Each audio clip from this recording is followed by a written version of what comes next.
அந்த பழைய தையல் இயந்திரம் ஒரு வீட்டின் நடுவில் அமைதியாக நின்று கொண்டிருந்தது. அது வெறும் இரும்பும் சக்கரமும் இல்லை, அது ஒரு குடும்பத்தின் வாழ்க்கை. காலை ஒளி ஜன்னல் வழியாக விழும்போது அம்மா அதன் முன் உட்காருவாள். காலால் பெடலை மிதித்து வாழ்க்கையை தையல் போடுவாள். டக் டக் டக். அந்த சத்தம் வெறும் இயந்திர சத்தமல்ல, அது பிள்ளைகளின் கனவுகளின் துடிப்பு. பள்ளி யூனிஃபார்ம், திருமண பிளவுஸ், பண்டிகை பாவாடை, அவள் தைத்த ஒவ்வொரு துணியிலும் அவளின் அன்பு நூலாய் பின்னப்பட்டிருந்தது. சிறு அமைதி.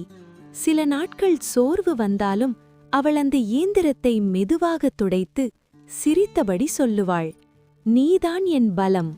வாலிப நடிகனாக பல ஆண்டுகள் கழித்து அந்த வீட்டுப் பையன் பெரிய மனிதனாக நின்றபோது அவனுக்கு புரிந்தது ஒன்று மட்டும்: இந்த தையல் இயந்திரம் ஒரு குடும்பத்தை ஒன்றாக வைத்த ஒரு தெய்வம்.